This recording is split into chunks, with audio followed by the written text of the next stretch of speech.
A note before starting: Emma and Peter are not real names. Pseudonyms were used in all of the reports to protect their identities. So let's get started. In a midnight search, the dismembered remains of Emma would be found in a forest outside the city of Kalmar, some 36 kilometers from Askersund, Sweden. What had happened to Emma? Who had done this to her and why? Well, I think some of you might have guessed it. Let's first talk about the main character in this story. Jonna Henningsson was born in 1989, and from a young age she loved horses. She often spent her time riding her horse and looking after it.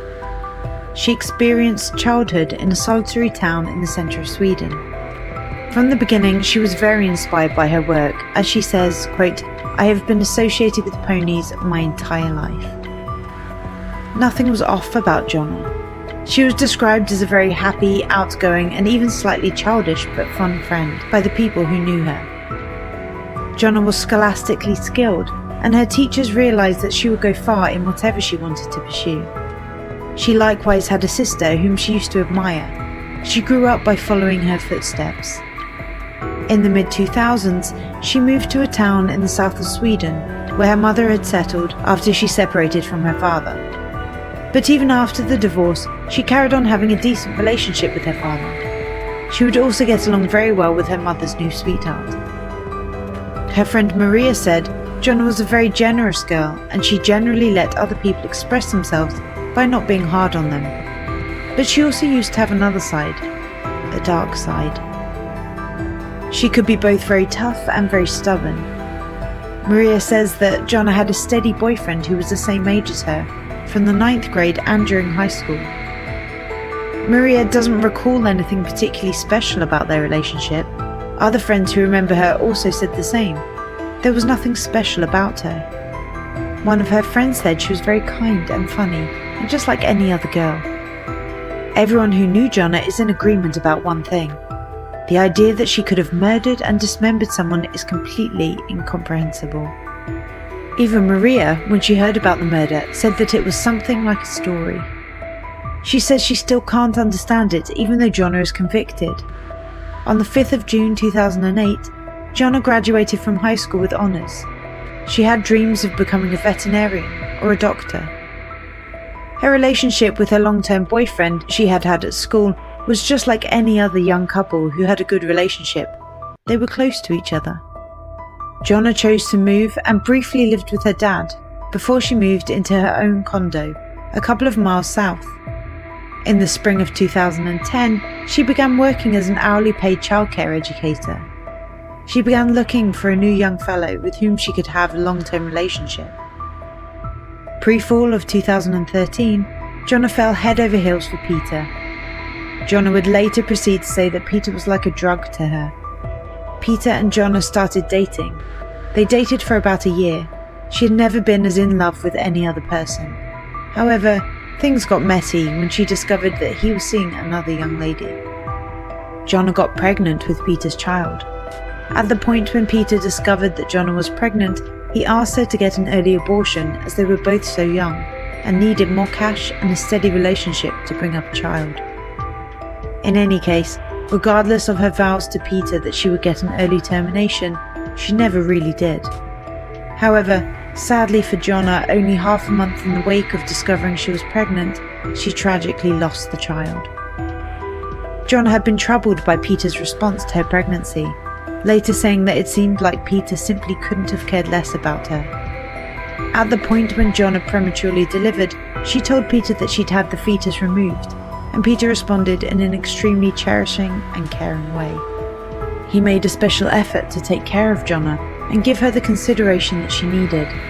She felt appreciated and looked after upon receiving this kind of love from him. During this period, Peter reconnected with an old companion of his named Emma. Peter and Emma had a history that went right back to 2008 when they were both in the 10th grade. They had been dating on and off since 2008, however the year prior to when Peter and Jonna met, the relationship finished for good. Jonna was upset that the pair had reconnected. She asked Peter to stop getting together with her and to stop conversing with her. Peter guaranteed that he wouldn't do either. he would stay away and stay with Jonna. However, that wasn't true. Peter kept in contact with Emma and they soon started dating again. It wasn't until Jonna saw Emma's name at the top of Peter's closest companion list on Snapchat that she understood that something was off.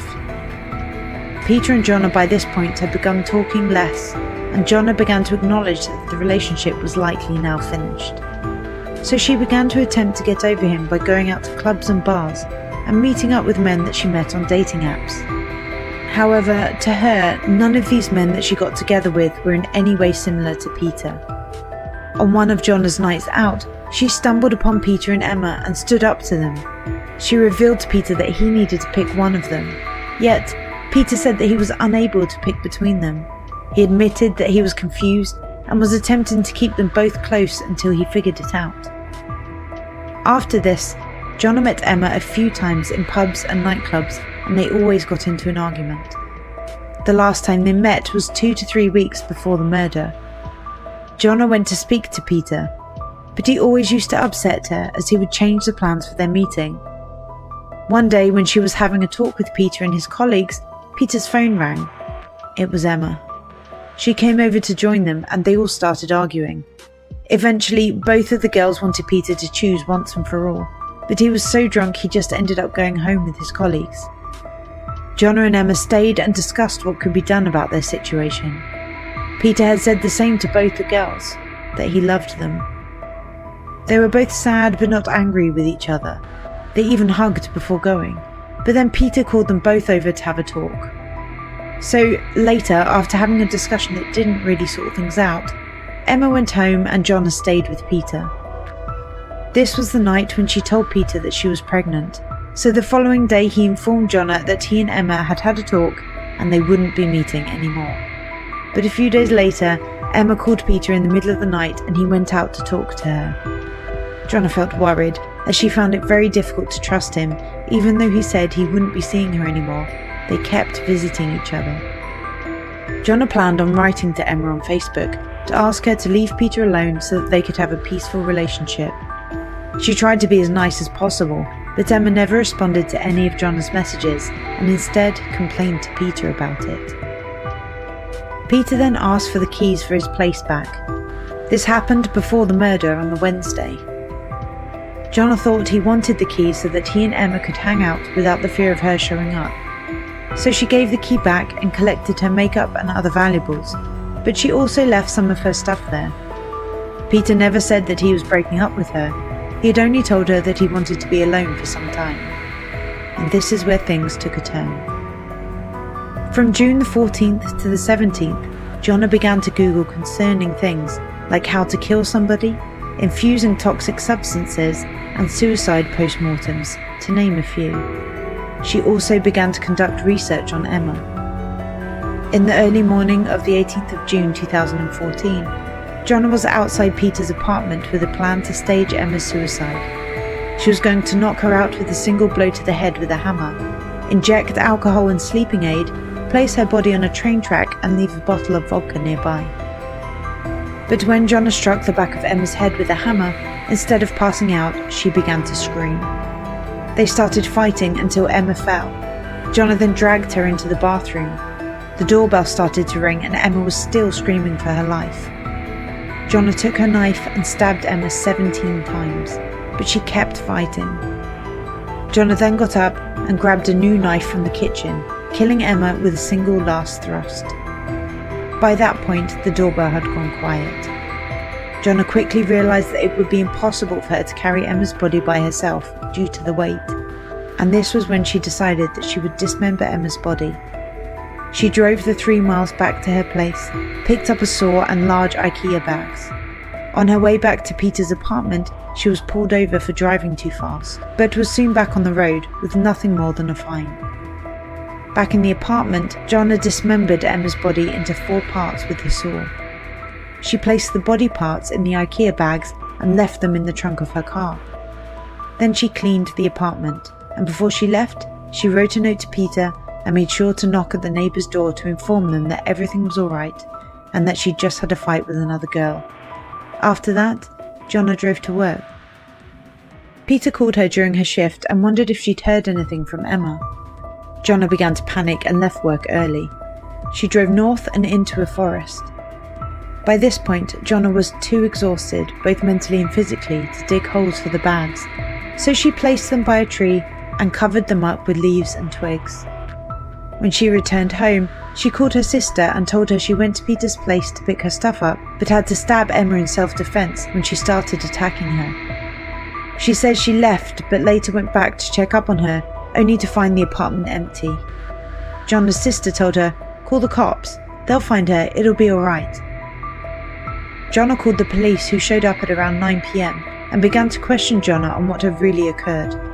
She kept up the same story that she had disclosed to her sister, that she had gotten into a fight with Emma, which ended in her wounding Emma in self-defense. The police obliged the story until they asked Jonna how precisely she got into the loft. Maybe because of the fact that Jonna was intellectually and generally depleted, she was exceptionally tense and couldn't easily address the police officers' questions.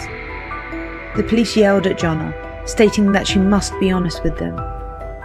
That was the final straw for Jonna, who put her head in her hands and continued to tell the police how she had killed Emma and dismembered her body, putting her remaining parts in the forest. In the early hours of the next day, at 36 minutes past 12 midday, a police canine found the remaining parts of Emma in the forest. A policeman noted that a hand was standing out of a heap of leaves. An investigation of the crime location took place, and the remaining parts were taken to go through further assessment. The police at first captured 3 individuals on suspicion of homicide: Jonna, Peter, and another man. Peter's apartment was also cordoned off so that it could undergo forensic examination. The police had a confession, however they needed to discover the proof to help in the case and arrest Jonna. A couple of days after Peter was captured, he was cleared as a suspect. There was no proof of his involvement in the murder, and he was released due to the lack of evidence. On the 21st of June, it was reported that Jonna would be rearrested for homicide after confessing. The day after that, the police recuperated the homicide weapons. On the 26th of June, it arose that Jonna had rung a male companion of hers, who was remanded in custody when he admitted that she had contacted him and requested assistance with discarding the body. In any case, he had refused to help her. In addition, it arose that after Jonna had killed Emma, and Emma had unfortunately passed on, she had attempted to infuse vodka into her veins to make it appear as though she was inebriated at the point of death. On the 7th of July, the man that was remanded in custody was released and no longer a suspect. The police investigation was zeroing in on indicting Jonna. In mid-July, a fundamental mental assessment was conducted on Jonna to decide if she was psychologically competent during the murder. She was requested to go through a broad mental assessment. However, it wasn't until the 8th of September that the results of the assessment were released. They concluded that Jonna had not been experiencing dysfunctional behaviour or turmoil at the time of the homicide. That meant that she would be remanded in jail, as it was proven that she had no mental problems around the time of the murder. On the 19th of November 2014, the broad wounds that Emma had sustained were revealed to the courts. Emma had suffered 6 injuries to the rear of the head, with fundamental delicate tissue damage, a crack to the top and base of her skull, cerebral damage and swelling. 17 distinctive cuts sustained her neck, lower face, throat, and the rear of her right hand, all with delicate tissue wounds. She also had a damaged windpipe and was missing teeth. From the neighbour's statement, the assault had gone on for a long time, from when Emma had first been hit on the back of the head to the last deadly cut, implying that Emma would have been in horrendous agony. She would have suffered over a long time frame before death.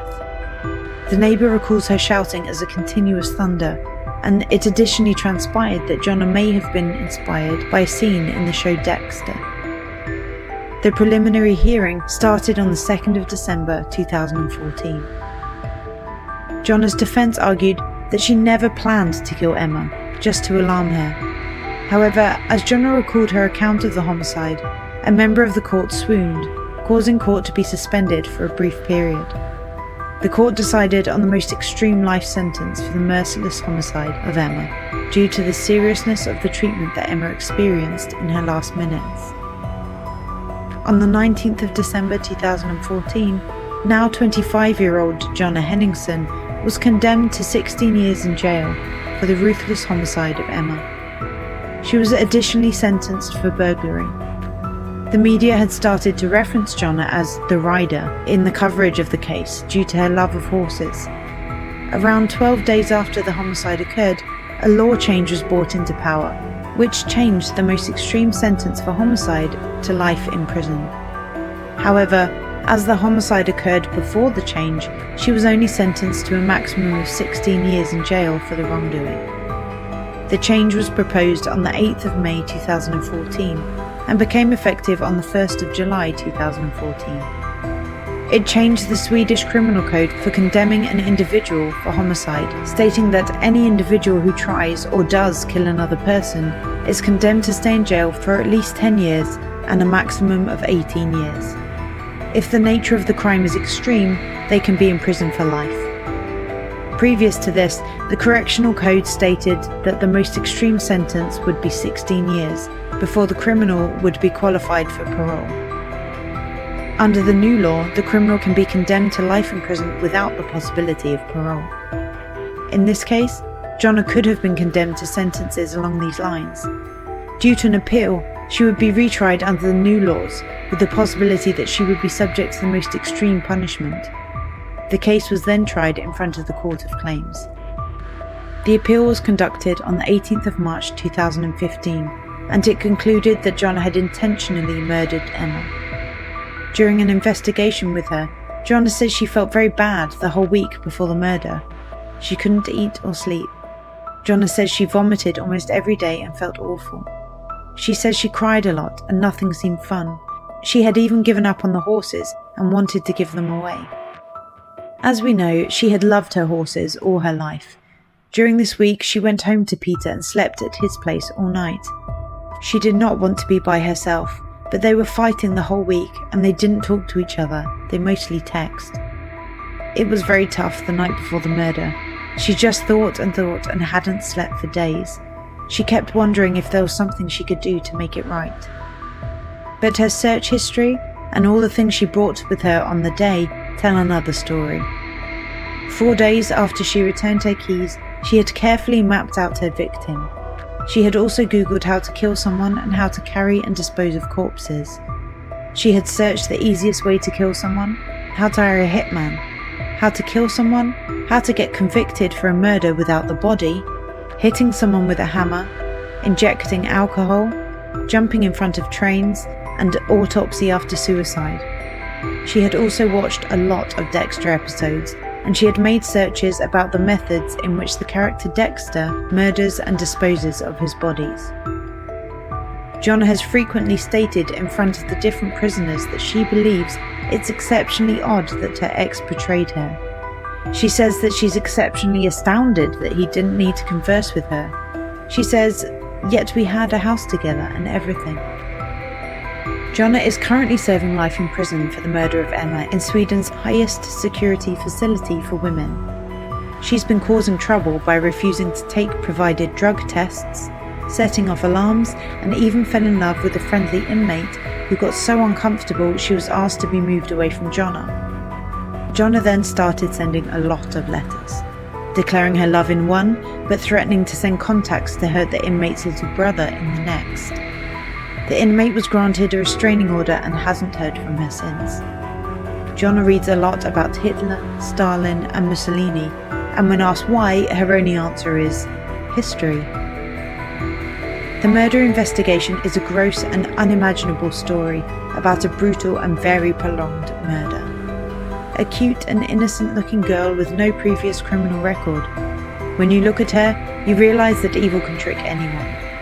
If you were to meet this girl in the dark, most people would have thought they had nothing to fear. The look on her face in the photos taken just a few hours after disposing of the dismembered body in the woods shows a girl that looks far from sinister, but apparently looks deceiving.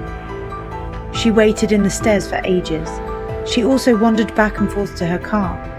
She says, quote, "I kind of didn't know if I even dared to do it." This shows that she had plenty of time to come to her senses and leave, but apparently she felt she had no choice but to kill her rival. The creepiest thing was, after she killed Emma, she left a letter for Peter saying, quote, "Hi. Considering your silence towards me, I have realised that you have not chosen me, so I thought I'd stop by to collect my things. I was greeted by a furious Emma. Glad to see you've already moved on. I'll mail you your key and remove all things that might remind you of me from your apartment. I hope you and Emma will be very happy together. She reminds me of you when she's angry. Take care. I will always love you, Peter. Hugs from your Jonna." There are causes worth dying for, but not killing for. End quote. But it's not always true, is it?